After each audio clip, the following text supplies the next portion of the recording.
새로울 신, 매울 신, 무엇보다 믿을 신, 뉴스 신세계 헬마우스 임경빈 작가 오셨습니다. 안녕하세요. 안녕하세요. 매주 목요일에는 장성철 소장과 함께합니다. 어서 오세요. 네, 안녕하세요. 자, 2차 부분 개각 인선 후폭풍이 거센데요. 먼저 장 소장님. 네. 오늘 김행 여가부 장관 후보자가 김건희 여사와 20년 지기설이 가짜 뉴스다.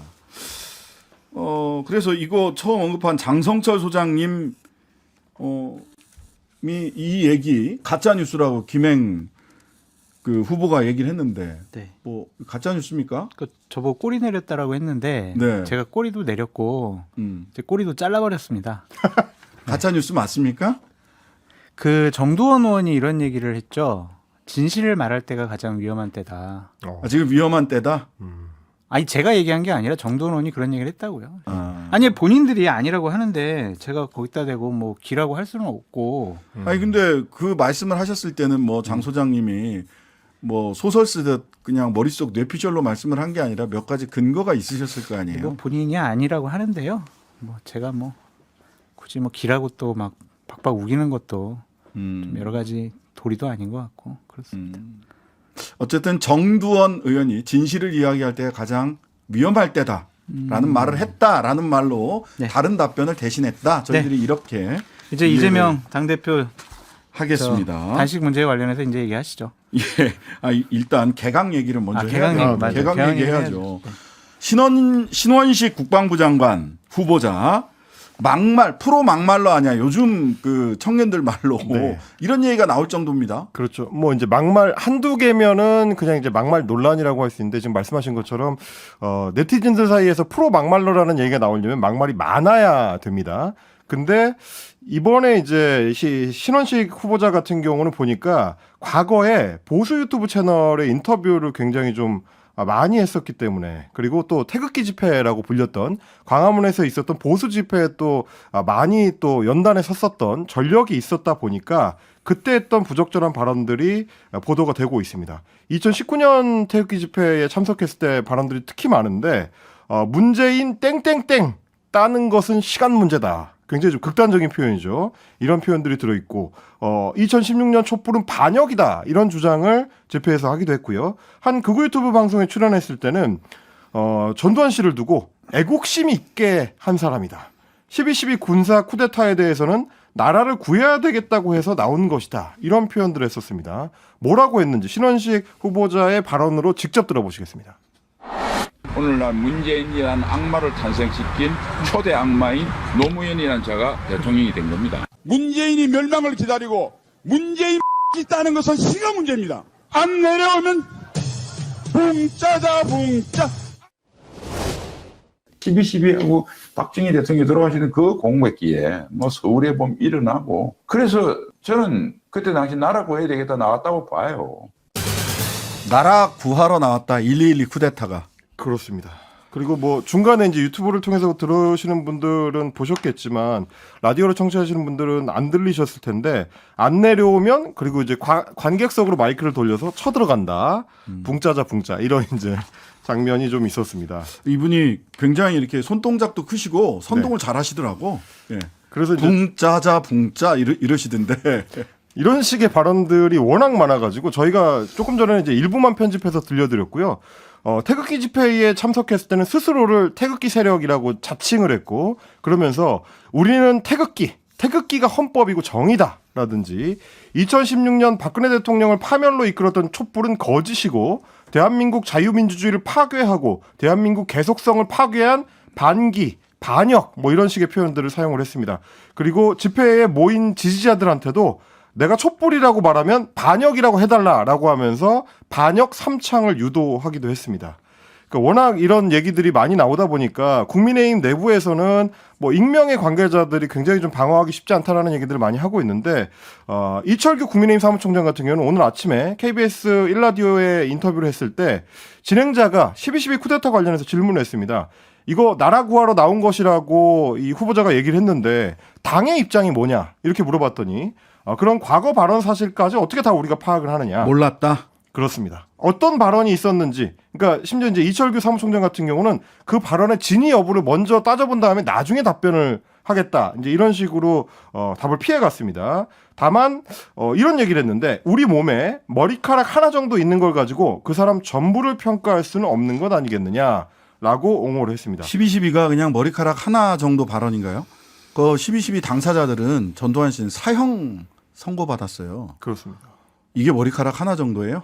하루에도 수십 개씩 빠지는 대단한 성일종 인식이시네. 의원도 오늘 아침에 시선집중 인터뷰에서 방어하고 나섰는데 문재인 정부에 맞서서 싸울 때 조금 센 발언은 자연인으로서는 할 수 있었던 부분이다. 자연인으로서 시민운동할 때 했었던 발언하고 또 장관이 됐을 때하고는 좀 다르지 않겠느냐. 그러면은 지금 후보를 뭘로 평가를 해야 됩니까? 장관은 아직 안 했으니까 장관으로서 뭘 했는지를 평가할 수가 없잖아요. 그럼 뭘로 평가를 해야 되죠? 그러니까 이게 자기 검증의 영역에 들어가야 하는 부분인데 예. 그런 것에 대해서 옛날에 뭐 사적으로 얘기했으니까 자연이니까 이것을 문제 삼는 건 무리가 있다라고 하면 이제 부메랑으로 돌아올 수밖에 없어요. 이제 이렇게 되면은 이재명 당대표나 아니면 민주당 의원들에 대해서 공격할 수 있는 명분이 없어요. 이게 자기 합리화의 부정이에요. 그래서 이러한 발언들이 과연 맞는 것이냐는 좀 생각이 들고 이철규 사무총장은 아침에 라디오 인터뷰에서 이렇게 얘기를 했죠. 자기가 이 신원식 의원이 얘기한 발언 전체적으로 다 파악을 하지 못하고 있다. 그래서 좀 파악을 해보고 다시 한번 좀 말씀을 드리겠다라고 얘기를 한 부분이 있거든요. 근데 이거 신원식, 김행, 유인촌 세 분을 당에서 추천했다. 김기현 그렇게 얘기를 대표가 했죠. 추천했다라고 얘기를 했잖아요. 그렇게 얘기를 했죠. 그러면 추천한 사람이 검증의 책임은 내가 잘 모르겠다. 이렇게 당에서 추천하면서 이렇게 얘기할 수 있나요? 그러니까 자기 부정행위죠. 아니 딴 쪽에서 추천을 했다면 아유 저는 아직은 잘 모르겠습니다. 이래도 돼. 근데 당에서 추천했다는 얘기를 그 인터뷰에서 하면서 아이고 잘 모르겠습니다. 근데 제가 보기에는 이 세 명을 다 당에서 추천한 것 같지는 않고 아 그런가요?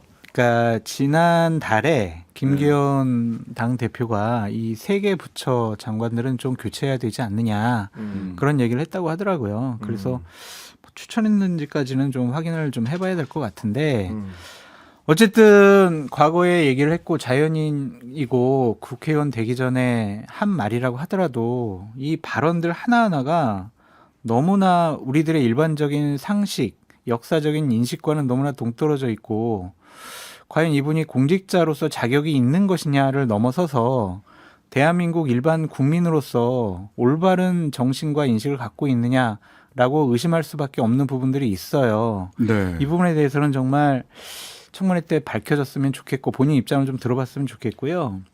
본인이 뭐 청문회 전에 한번 종합적으로 해명을 하겠다라고 얘기를 하는데 오늘 나온 수준의 해명 갖고는 저분이 우리 60만 대군, 50만 대군을 이끌 만한 국방부 장관으로서는 인식과 판단이 상당히 좀 문제가 있어 보인다라고 말씀을 드리고 어떻게 12.12 군사 반란, 쿠데타가 나라를 구하기 위해서 한 거예요. 그런 인식을 갖고 있는 사람이 어떻게 국방부 장관을 해요.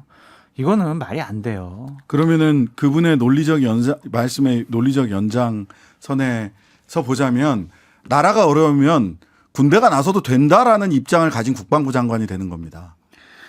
그러니까 쿠데타나 군사반란을 용인하는 거다라고 볼 수밖에 없고 이분이 일정한 의식의 흐름이 있는 것 같아요. 12.12가 나라를 구한 건데 전두환을 법정에 불러내가지고 창피 준 거고 5.18 특별법은 김영삼 대통령이 좌파한테 세뇌당해가지고 이거 한 거다. 이게 역사적인 인식의 흐름이 지금 일관되잖아요.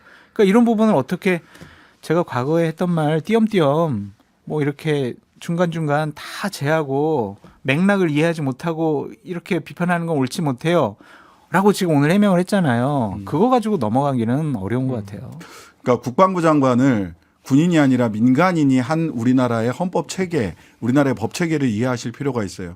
소위 군령과 군정을 구분해서 군령, 즉 작전은 합참의장에게 몰아주고 그 이외에는 민간인이 군정과 전체적인 통수는 대통령과 민간인인 국방부 장관이 그럼요. 통할하라고 하는 거거든요. 그런데 군령과 군정을 그래서 나눴다라고 얘기를 소위 합니다. 군에 대한 문민 통제라고. 그런데 나라가 어려우면 군인이 나와서 쿠데타 할 수도 있지라고 하는 인식을 가진 분이 국방부 장관을 한다.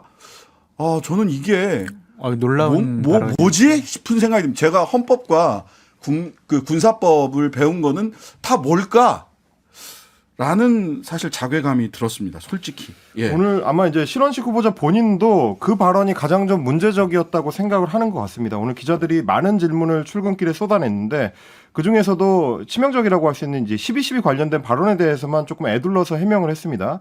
쿠데타는 절대 있어서도 안 되고 있을 수도 없고 대한민국 현실에 불가능하다고 본다라고 강조하면서 장 소장님 짚어주신 것처럼 앞으로 이제 청문회 중이나 혹은 직전에 국민들께 구체적인 개개 발언에 대해서는 설명을 드리겠다 이렇게 좀 피해갔습니다. 네. 그리고 추가로 오늘 그 후보자 사무실에 첫 출근을 한 유인촌 후보자. 아유, 오늘 자전거 타고 오셨어요? 네, 자택에서 이제 자전거를 타고 출근을 했는데 관련된 논란들이 따라붙는 거는 마찬가지입니다. 이제 이명박 정부 시절에 장관 재임 시절에 이제 블랙리스트를 만들었다라는 의혹에 대해서 기자들이 질문을 했는데 문화예술계에 약간의 대립관계는 있었지만 그런 것은 없었다. 그런 적은 없었다.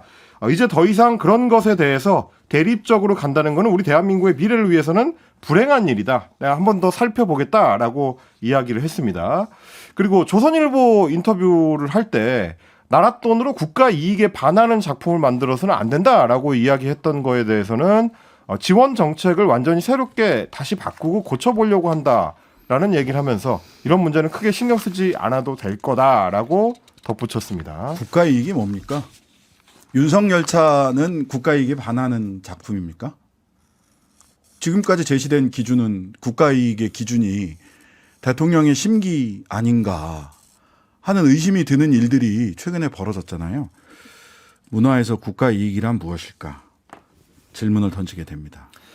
그러니까 이게 조금 제가 우려스럽고 걱정스러운 게 뭐냐면 이명박 정권 때도 이동관 현 방통위원장하고 이동관 위원장이 홍보수석을 하고 이분이 문체부 장관을 하면서 호흡을 맞춰왔단 말이에요. 네. 그때 계속 얘기했던 게 이제 블랙리스트 얘기가 나오고 있는데 얼마 전에 며칠 전에 김기현 당대표가 이런 얘기를 했어요. 윤석열 대통령과 호흡을 맞추는 예술인들에게는 더 많은 지원을 해야 된다. 그거 무슨 창립식에 가서 얘기를 네. 하셨죠. 이게 이제 화이트리스트잖아요, 결국에는. 네, 우리 맞습니다. 편 들어주면은 더 많이 지원해줄게. 이거는 대단히 위험한 발언 같아요. 문화 쪽, 예술계 쪽에 내려오는 우리 유명한 원칙과 말이 있잖아요. 그렇죠. 지원은 하되 간섭은 하지 않는다. 저도 왜 이렇게 문화예술계 이쪽은 왜 이렇게 연예인 이쪽들은 왜 이렇게 좌파들이 너무 많지? 왜 국민의힘이나 보수파 편 들어주는 연예인들이나 예술인들은 별로 없을까? 되게 화가 많이 났었어요. 그렇다고 하더라도 그분들의 선택을 분명히 존중을 해줘야 되는 것이 자유 대한민국이 해야 될 일이 아닌가라는 생각이 듭니다. 그 사람들을 보수 우파를 지지하도록 국정 운영 잘하면 되잖아요. 네. 그 생각은 안 하고 너 우리 편 아니니까 너 지원 안 할 거야.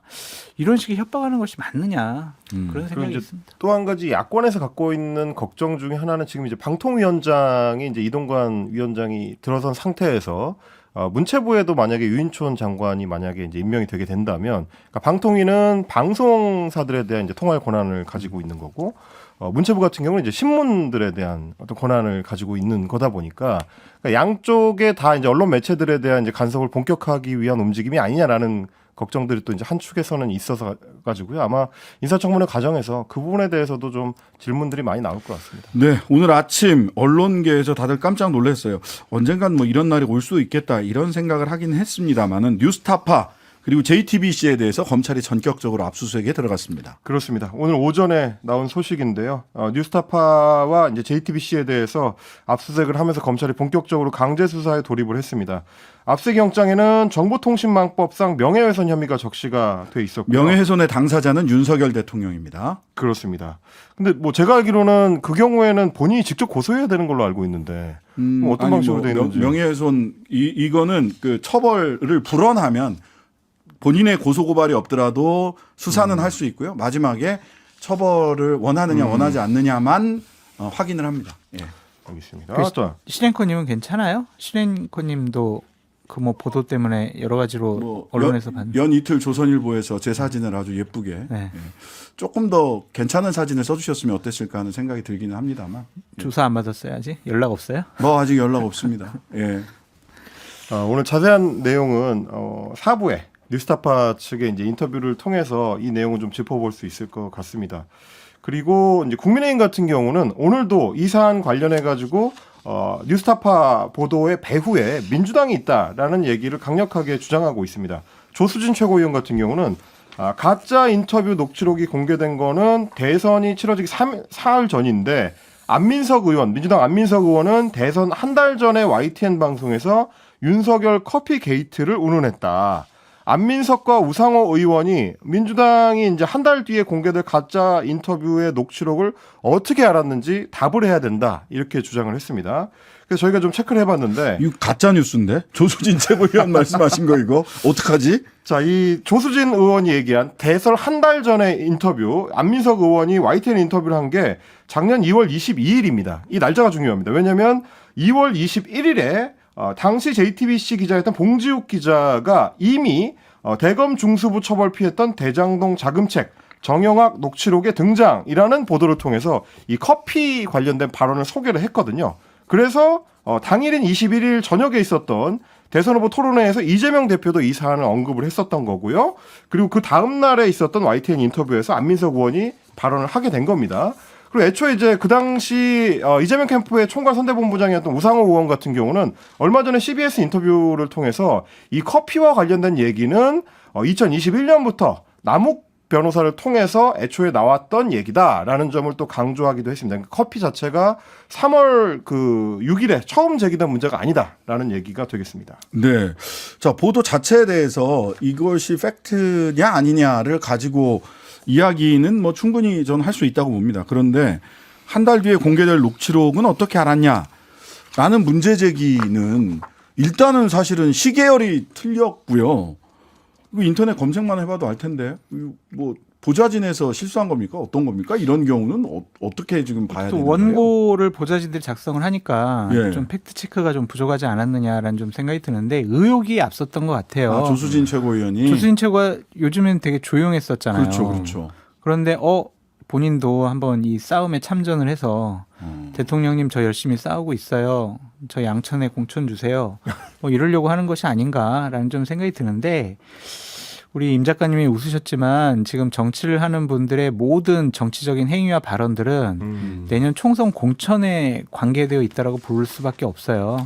이 시기 즈음의 발언들이 대부분. 그럼 민주당이나 국민의힘이나 다 마찬가지로 좀 생각이 들거든요. 근데 어쨌든 공격을 하려면 일단은 팩트부터 정확하게 확인하시고 하는 게 좋다라고 말씀을 드립니다. 네. 자, 오늘 장 소장님한테 요거 하나만 더 여쭤볼게요. 예. 곤란한 질문하지 마세요. 아니, 김기현 대표가 박근혜 전 대통령 만나고 온 거를 놓고 네. 소위 수도권 위기론을 보수 빅텐트로 돌파하겠다라는 구상이다라고 언론에서 분석을 하는 기사들이 쭉 나오는데 박근혜 전 대통령을 만나면 수도권 위기가 돌파가 되나요? 이게 논리적 인과관계가 제가 잘 추정이 안 돼서. 그런 선거 전략을 짰다면 예. 만약 그 전략가는 잘라버려야죠. 그렇습니까? 네. 그러니까 수도권의 위기는 왜 그러냐면 예. 지지층은 결집되어 있지만 중도층으로의 외연 확장이 안 된 거잖아요. 박근혜 대통령을 만나면 중도층에서 와 박근혜 대통령 만났다. 우리 내년에 김기현 후보가 공천하는 국민의힘 사람들을 지역에서 뽑아야지라고 생각을 하겠냐고요. 네. 그러니까 이거는 지지층 결집용이다라고 볼 수밖에 없고 외연 확장 같은 경우에는 내년에 이제 총선 공천, 새로운 인물 영입 그런 것을 통해서 해야죠. 이번에 박근혜 전 대통령 만난 것은 보수 우파의 대동단결 이것을 좀 목적으로 한 것이 아니냐라는 생각이 듭니다. 그걸로 수도권 돌파론이 수도권 위기가 돌파되지는 않을 것이다. 말도 안 되죠. 그거 어떻게 돌파해요? 말도 안 되는 얘기입니까? 알겠습니다. 지금까지 뉴스 신세계 임경빈 장성철 두 분과 함께했습니다. 감사합니다. 감사합니다. 하루 종일 기다려지는 진짜 시사. 평일 저녁 6시 5분 신장식의 뉴스 하이킥.